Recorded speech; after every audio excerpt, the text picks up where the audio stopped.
నమస్తే welcome to MLA 2024. ఉమ్మడి అనంతపురం జిల్లాలో కళ్యాణదుర్గం నియోజకవర్గానికి ఘన చరిత్ర ఉంది. ప్రస్తుతం ఇక్కడ రాజకీయాలు హాట్గా సాగుతున్నాయి. తొలి నుంచి ఈ నియోజకవర్గం తెలుగుదేశం పార్టీకి కంచుకోట. తొలుత ఎస్సీ రిజర్వ్ నియోజకవర్గంగా ఉన్న కళ్యాణదుర్గం 2009లో నియోజకవర్గాల పునర్విభజన అనంతరం జనరల్ కేటగిరీ కిందకు మారింది. టీడీపీ ఆవిర్భావం నుంచి నేటి వరకు ఆ పార్టీ 5 సార్లు గెలిచింది. కళ్యాణదుర్గంలో మరోసారి గెలిచి పట్టు నిరూపించుకోవాలని సీఎం జగన్ భావిస్తున్నారు. దీనిలో భాగంగా సిట్టింగ్ ఎమ్మెల్యే మంత్రి ఉషశ్రీచరణ్కు బదులుగా తలారి రంగయ్యను జగన్ బరిలో దింపారు. టీడీపీ కంచుకోటగా ఉన్న కళ్యాణదుర్గం నియోజకవర్గాన్ని చంద్రబాబు అమిలినేని సురేంద్రబాబుకు అభ్యర్థిగా ఇవ్వడంతో కళ్యాణదుర్గం రాజకీయం ఆసక్తిగా మారింది. మరి సురేంద్రబాబు గెలిచి టీడీపీ కంచుకోట అనే పేరు నిలబెట్టుకుంటారా, లేదంటే రెండోసారి గెలిచి వైసీపీ సంచలనం సృష్టిస్తుందా? అనంతపురం జిల్లాలో కళ్యాణదుర్గానికి ఒక ప్రత్యేక స్థానం ఉంది. ముఖ్యంగా 2019 ఎన్నికల్లో ఇక్కడి నుంచి వైఎస్ఆర్సీపీ తరఫున ఉషశ్రీచరణ్ విజయం సాధించింది. ముఖ్యంగా ఉషశ్రీచరణ్ కూడా జిల్లాలో ఏకైక మంత్రిగా అయితే ఉషశ్రీచరణ్ ఇక్కడి నుంచి ప్రాతినిధ్యం వహించారు. ముఖ్యంగా ఇక్కడ తెలుగుదేశం పార్టీ వైసీపీ మధ్యలో ప్రధాన పోటీ అని చెప్పవచ్చు. ముఖ్యంగా ఇప్పుడున్న పరిస్థితుల్లో చూసుకుంటే తెలుగుదేశం పార్టీ అభ్యర్థి అమిలినేని సురేంద్రబాబు, అంటే నియోజకవర్గానికి కొత్త అమిలినేని సురేంద్రబాబు, గత ఎన్నికల్లో తెలుగుదేశం పార్టీ నుంచి పోటీ చేసి ఓడిపోయిన ఉమామహేశ్వర నాయుడు వైసీపీ పోయి ఇక్కడ అందరినీ ఆశ్చర్యపరిచాడు. ముఖ్యంగా ఇక్కడ తెలుగుదేశం పార్టీలోనే 3 గ్రూపులుగా ఉండేవి. ఒకటి హనుమంతరాయ చౌదరి వర్గము, ఇంకొకటి ఉమామహేశ్వర నాయుడు వర్గం. ఇప్పుడు 2 కలిపి ఇద్దరిని కాదని చెప్పి ఎస్ఆర్ కన్స్ట్రక్షన్ అధినేత సురేంద్రబాబుకు అయితే ఇక్కడ టికెట్ కేటాయించడం జరిగింది. అయితే ముఖ్యంగా సురేంద్రబాబు కూడా దీంట్లో ఎన్నికల ప్రచారంలో అయితే బాగా ముందుగా సాగుతున్నాడని చెప్పవచ్చు. అయితే వైసీపీ తరఫున ఇక్కడ మంత్రిగా పనిచేసిన ఉషశ్రీచరణ్ కాదని చెప్పి ఉషశ్రీచరణ్కి అయితే పెనగొండ నియోజకవర్గానికి ట్రాన్స్ఫర్ చేయడం జరిగింది. అలాగే ఆయన స్థానంలో అనంతపురం ఎంపీగా ఉన్న తలారి రంగయ్యని ఇక్కడికి ఎమ్మెల్యే అభ్యర్థిగా అయితే పోటీలో నిలిపారు. అయితే ముఖ్యంగా వీరి మధ్యలో పోటీ అయితే చాలా ఉత్కంఠంగా నెలకొంది.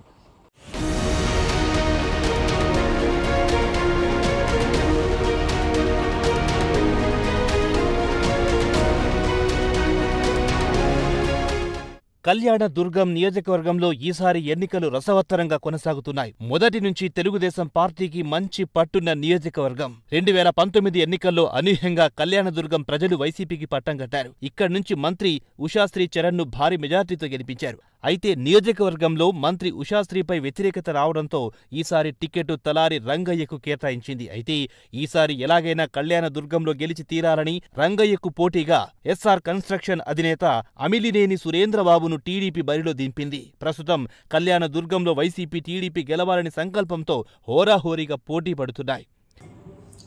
గత 4 ఏళ్లుగా వైఎస్ఆర్సీపీ గవర్నమెంట్లో మాకు లోకల్గా కరెంటు బిల్లులు ప్లస్ పెరిగిన నిత్యావసర సరుకులు, అలాగే మాకు మెయిన్గా బీటీపీ ప్రాజెక్టుకు నీళ్లు రావాలా, నీళ్ళు వస్తే మా రైతులు అందరూ బాగుపడతారని ఉద్దేశంతో ఒక అవకాశం ఇవ్వండి అనే ఉద్దేశంతో జగన్ అడిగినప్పుడు ఒక అవకాశాన్ని ఇచ్చాము. కానీ అధికారంలోకి వచ్చిన ఈ 4 ఏళ్ల నుంచి ఏ పనులు కానీ పట్టించుకోకుండా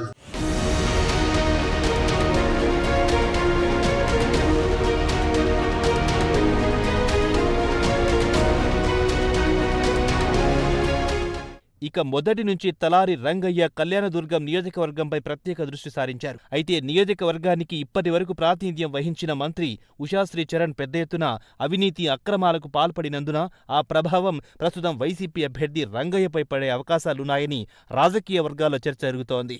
నియోజకవర్గంలో బోయ సామాజిక వర్గం ఓట్లు అత్యధికంగా ఉన్నందున రంగయ్యకు అది కలిసొచ్చే అంశమని వైసీపీ నేతలంటున్నారు. అంతేకాకుండా రంగయ్యకు కళ్యాణదుర్గం బాధ్యతలు అప్పగించడంతో క్షేత్రస్థాయిలో దూసుకుపోతున్నారు. ఎంపీగా పనిచేసిన అనుభవం ఉండడంతో పాటు అంతకుముందు డిఆర్డీఏ పీడీగా పనిచేయడంతో క్షేత్రస్థాయిలో రంగయ్యకు విస్తృత పరిచయాలే ఉన్నాయి. ఇక ఎంపీగా కోట్ల రూపాయల నిధులతో అభివృద్ధి పనులు చేశారని, ఎమ్మెల్యేగా అవకాశం ఇస్తే నియోజకవర్గాన్ని పీడిస్తున్న మంచినీటి సమస్యను పరిష్కరిస్తానంటూ ప్రచారం చేస్తున్నారు. కానీ ఇక్కడ కేవలం పదవుల కోసం ఆశపడ్డే వాళ్ళు మాత్రమే ఉన్నారు తప్పనిచ్చి, ఎందుకంటే వాళ్ళు ఇంకా 5 years టెన్యూర్ కాకముందే మా అందరూ కూడా వీళ్ళు 5 సంవత్సరాలు మాతో ఉంటారు, మా బాధలు మా గాథలు ఉంటారని ఓటు వేస్తే 6 నెలల ముందే మా ఉన్న మంత్రి పోయి పెనుగొండకు పరిగెత్తుకుని పోయాడు కూర్చొని ఆడ విజయాలు సాధించాలని అక్కడ స్టంట్లు వేసుకుంటూ కూర్చున్నారు. మరి మీరు 6 నెలల ముందు వెళ్ళిపోతే ఇక్కడ ప్రజల పరిస్థితి ఏంటి? ఇక్కడ చదువుకున్న వాళ్ళు ఎంతమంది ఉన్నారు? మీరు ఏ రోజన్నా గ్రహించారా? మా మంత్రి ఉషశ్రీచరణ్ గారు కూడా ఏ రోజే కానీ మా నిరుద్యోగులు అంటే మా నియోజకవర్గంలో చదువుకున్న వ్యక్తులు ఎంతమంది ఉన్నారు, ఉద్యోగ అవకాశాలు ఎంతమందికి వస్తున్నారని ఏ రోజు అడగలేదు. కానీ సురేంద్రబాబు గారు మొదటి రోజు రాగానే చదువుకున్న వ్యక్తులు ఎంతమంది ఉన్నారు, మనం ప్రతి సంవత్సరం ఏదైనా జాబ్ మేళకు విధించడానికి అవకాశం ఉంటుందా, లేకపోతే వేరే విధంగా ఏదైనా ఉపాధి అవకాశాలు క్రియేట్ చేయడానికి అవకాశం ఉంటుందా అని చెప్పేసి మా నిరుద్యోగ జేఏసీ వాళ్ళందరినీ పిలిపించి ఆయన మాట్లాడడం జరిగింది. కానీ ఇప్పుడున్న ప్రస్తుతానికైతే ఏ మంత్రి వచ్చినా ఏ ఎమ్మెల్యేలు వచ్చినా మా కళ్యాణ దుర్గానికి రోడ్లు కాదు కదా, కనీసం స్ట్రీట్ బల్బులు కూడా వేయలేదు.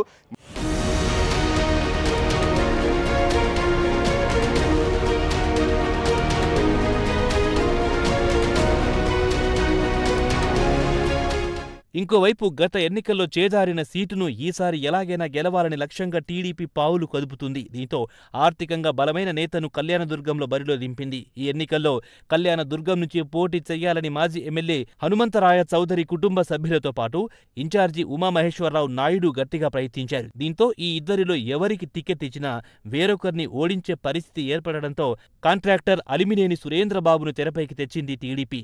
బడా కాంట్రాక్టర్ అయిన సురేందర్ బాబుకు టికెట్ ఇవ్వడంతో వర్గ పోరుకు చెక్ పెట్టినట్లయింది. కార్యకర్తలు కూడా సురేంద్రబాబుకు మద్దతుగా నిలవడంతో ప్రస్తుతం గ్రౌండ్ లెవెల్లో పట్టు బిగుస్తున్నారు. ఈసారి కళ్యాణదుర్గంలో టీడీపీ జెండా ఎగరవేయాలని కసితో ఉన్నారు. మొత్తానికి కళ్యాణదుర్గంలో ఇరు పార్టీల మధ్య పోరు హోరాహోరీగా జరిగే పరిస్థితి కనిపిస్తోంది. బీసీల ఓట్లపై గురిపెట్టిన వైసీపీ బీసీల నేతను ప్రయోగించడం ఎంతవరకు ఫలిస్తుందనేది ఆసక్తి రేపుతుండగా, అంగా అర్ధబలాల్లో తిరుగులేని టీడీపీ అభ్యర్థి సురేంద్రబాబు ప్రతికూల పరిస్థితులు ఎలా అధిగమిస్తారనేది ఉత్కంఠ రేపుతోంది. సామాజిక సమీకరణాలతో చేస్తున్న వైసీపీ ప్రయోగం ఫలిస్తుందా, లేక ఆరోసారి కూడా గెలిచి టీడీపీ కంచుకోట అనే పేరు నిలబెట్టుకుంటుందో వేచి చూడాల్సిందే.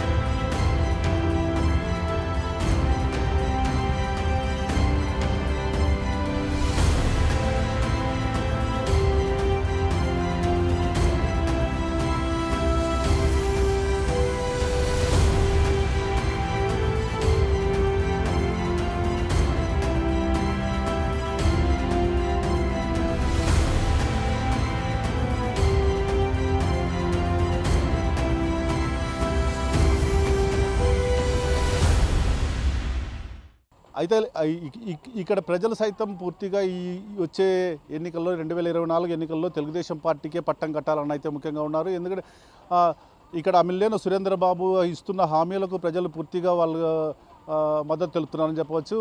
ప్రజలు వినికుడు కూడా అలాగే వచ్చే ఎన్నికల్లో ఖచ్చితంగా సురేంద్రబాబునే మేము ఈసారి గెలిపించుకుంటామని తెలుపుతున్నారు. అయితే 2019లో మేము ఉషశ్రీచరణ్ని ఎమ్మెల్యేగా చేసుకున్న నియోజకవర్గానికి అయితే మాకు ఒరిగింది ఏమీ లేదని, ఉషశ్రీచరణ్ అసలు కార్యకర్తలను కానీ నాయకులను కానీ పట్టించుకుని పోలేదని, అలాగే నియోజకవర్గం సైతం అభివృద్ధి చెందలేదని అయితే ప్రజలు చెప్తున్న పరిస్థితి. ఎమ్మెల్యే 2024లో షార్ట్ బ్రేక్ తీసుకుందాం.